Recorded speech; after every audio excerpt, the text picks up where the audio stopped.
Welcome to Friday Friends, RI Elder Info's weekly look at the organizations and individuals providing resources for Rhode Island seniors, caregivers, and professionals.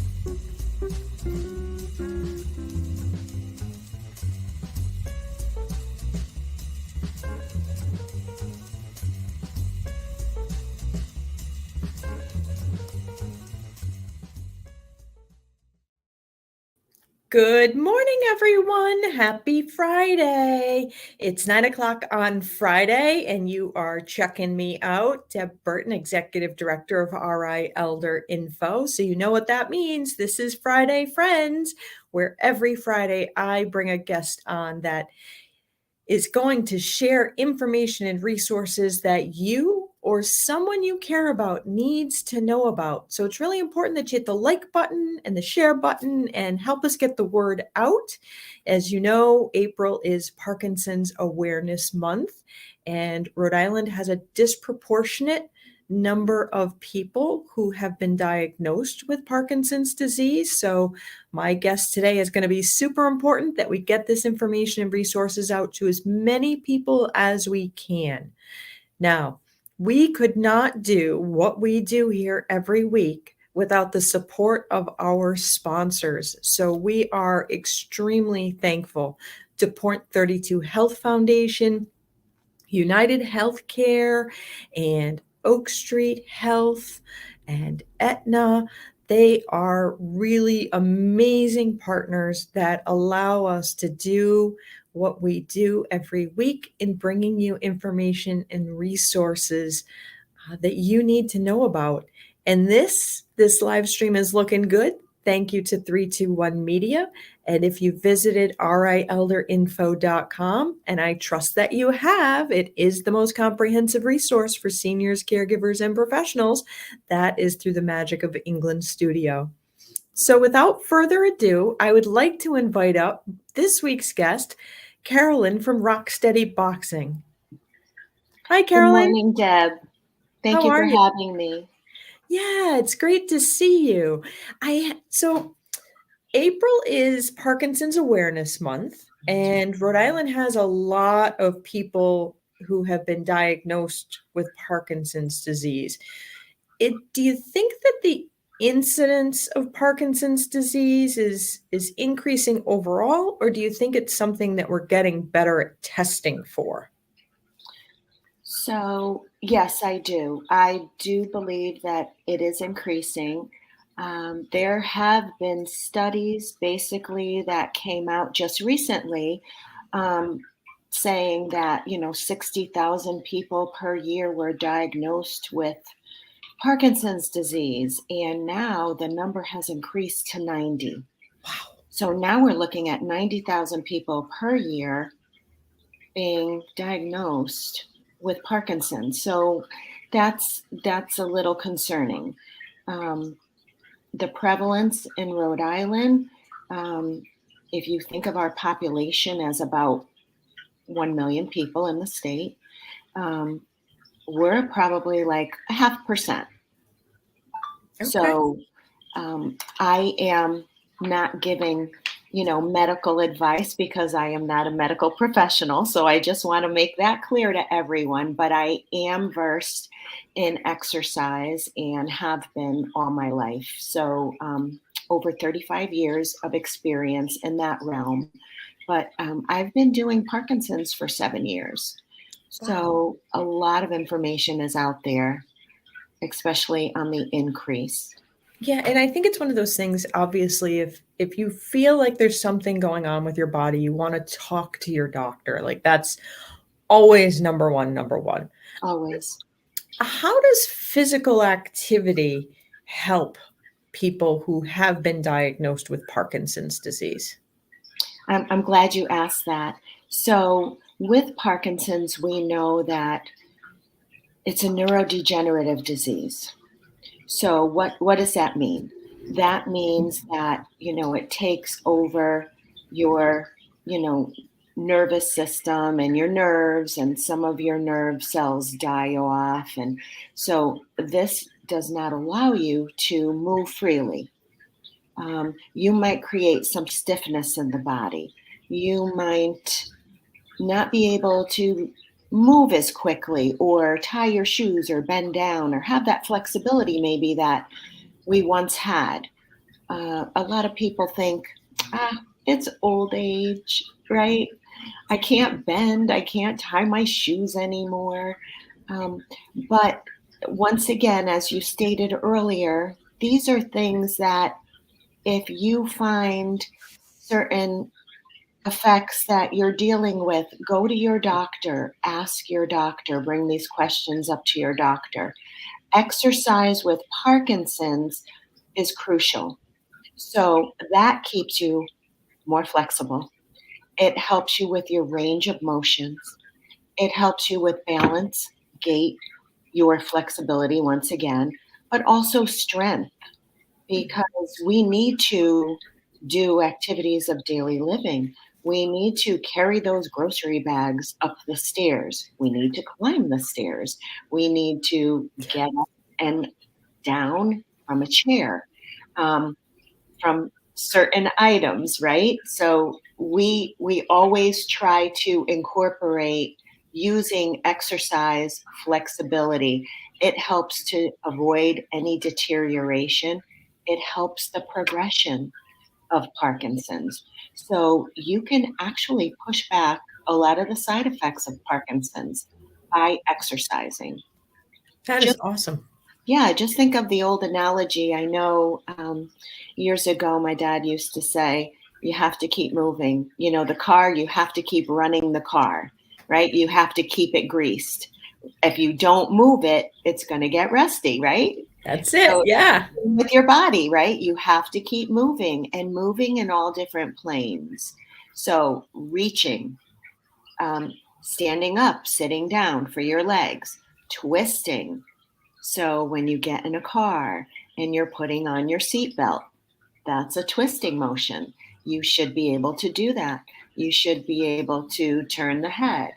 Um, Things like that. We have to, with Parkinson's, keep that body moving, greased, and strengthened. And I think a lot of times when people think of Parkinson's disease, they think of what they see with Michael J. Fox, with big movements out there. But Parkinson's can sometimes be even like a small tremor or a stillness, right? It's Yes, not, oh, it doesn't always look like what we see with Michael J. Fox. that's correct. So everyone will present differently. Okay. You might see someone that has tremors. You might see a Parkinson's person that has no tremors whatsoever. They just might be a little stiff in the core, maybe a little slower movement, but not everyone presents the same way, Okay. which is tricky because then you sometimes think it's something else. You don't automatically look at Parkinson's, right? Yep. That's absolutely true. So, what is it about boxing and the Rock Steady program that really is beneficial to individuals with Parkinson's? So, Rocksteady provides a non contact boxing approach, which is forced intense exercise. So, the forced intense exercise will allow people to hit that bag, and as they hit that bag in a forceful motion, it fires short and long of it. It fires up the neurotransmitters within the muscles and sends the dopamine right to the brain. So it's a healthy way of getting dopamine into your body. And that's what Parkinson's is depleted from, correct? So Okay. they lose the dopamine. So we're trying to help them in a healthy way put that dopamine back into their body. Okay. And so is it just like the boxing movement or is it the actual like connecting with like a heavy bag like a boxer does? Right. So it's that forced intense exercise. So every time they hit that bag, they're going to feel enriched. They're going to feel like years ago when we used to do our exercise, right? We used to go through a class, a sculpt class, a boot camp. And after our class, we'd walk out and we'd like, oh, wow, I feel so good. Come on, let's go. We can walk another mile, right? You just felt so, all those endorphins, right? All those endorphins just encapsulated our body. So for them, it's the same thing. Okay. They are feeling all the effects of the dopamine. And a lot of people get on the bags and they get angry. Oh, why do I have this? Oh, and they hit the bag harder. And we're there not to teach them necessarily how to be a boxer. They're not going to be a Muhammad Ali or a Joe Frazier, right? But, I get a lot of females in there and they say, Carolyn, I have not boxed ever in my life. And I said, totally understandable, but it's the motion and you can get your frustrations out. And when you do that, you're not knowing that you're doing it, but you are actually bringing dopamine into your brain by just hitting that boxing bag. And I would imagine that there's the physical benefits, but also maybe some psychological benefits to kind of releasing that frustration. Like you said, like, darn it, this was not on my agenda of things to get. I did not plan on getting Parkinson's. So it really sounds like it's a way to battle Parkinson's. Yes, between the forced intense exercise, the activities of daily living, strengthening the whole total body from head to toe, right? You want to strengthen the legs so you can stand up and sit down in a chair. You want to be able to sidestep. So whether you go into the movie theater, if you go into church, you need to sidestep, not trip over your feet. So we teach them how to take big steps. So learning how to take big steps and moving your arms or just holding on to something as you're doing the actual motion is very helpful. And also learn just to slow down, right? Breathe. It's okay.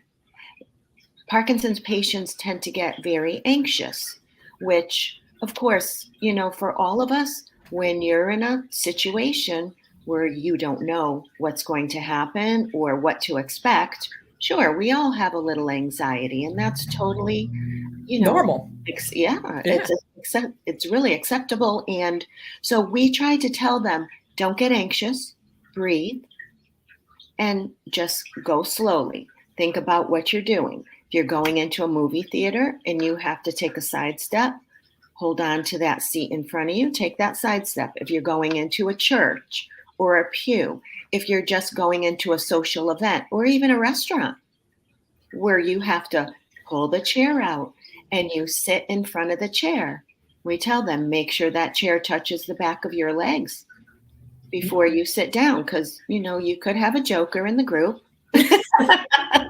Yeah. But no, we teach all those activities of daily living, and we try to make it fun for them. We try to, make it a social component as well. So they're meeting friends, they're laughing with friends within the class, they're exercising with their friends, and this again builds that social component. Absolutely. So when are the classes offered? And if somebody wasn't sure whether or not this is something that they wanted to participate in, can they come and watch a class ahead of time to figure out this does or doesn't fit? Sure. So the classes are offered Tuesday, Wednesday, Thursday, and Friday. And so basically the times vary according to an assessment. So I take an assessment, initial assessment, and once they do the initial assessment, that assessment will tell me what level class they can go into. And It doesn't mean they're going to stay in that class. They can graduate, as many have, and you get better and better and better. You get more confidence. So we do an assessment, and then 6 months later, we do another assessment. And that helps us to follow the individual, or as we call our people athletes. So we follow the athletes every 6 months, and then we help them to progress. So progress in a positive manner. So if they are having problems with standing up and sitting down, we work more on that with them, maybe more leg strength. But to get in touch with us, to come and view a class, you can give me a call at 401-203-5133, and we can set up an appointment, and I can have you come in, and you can view a class for free, and we can take it from there. And do you work with any of the colleges or universities, like physical therapy students or anything like that? Do you have other people that help you? Yes. So this structure of Rocksteady is basically volunteer. So what I have incorporated in my program is a collaboration between the universities within the state. I feel that I should be giving back, educating the next generation that's coming up. So they do their field work. So I have clinical OTs and PTs that are doing their doctorate and their associates, and they come in for 8 weeks or 12 weeks, and they come in and they help. They view Parkinson's, they learn. They're actually very excited because they get to use their creative skills, and it gives a nice change of pace, right? So I incorporate my items with them, and we collaborate together. And so that's how we structure all of our programming. That is awesome. So you have the program for the individuals who have Parkinson's, your athletes. Do you have any kind of support networks for caregivers who may be caring for your athletes? Yes, we do. And we actually have a caregiver support group, and we also have an athlete support group. So we have speakers every month. So we meet once a month, the last Wednesday of every month. Our caregivers currently are doing a pilot program, and they are right now trying to see if they could meet on a different day other than their loved one. So we're piloting that right now. We're going to see how that actually works out. We were doing it together and then separating after our guest speaker would speak. We wanted to see, maybe give the caregivers a little bit more time. Some of them have more to share. They have more to learn. New people are always coming in. So they feel like, where do I start? What do I do? And so we try to offer them, some great information. There's just a plethora of information out there, and everyone tries to share it. Whether you've been in this for 1 year or 20 years, there's so much knowledge out there that people are just willing to help each other, which is, it's very nice. It is. It's, many hands make the load light. And so you have a large volunteer capacity. You're offering these classes. Are classes available in other languages, or could you use volunteers to help with classes in other languages? So right now we do not have any classes currently in other languages, but we are looking into that. Awesome. So if there's anybody watching and maybe they speak another language, maybe they would be able to reach out to you to volunteer. Absolutely. That is awesome. It is one of those programs out there that really is a social endeavor to make this world a better place. And where is your gym located?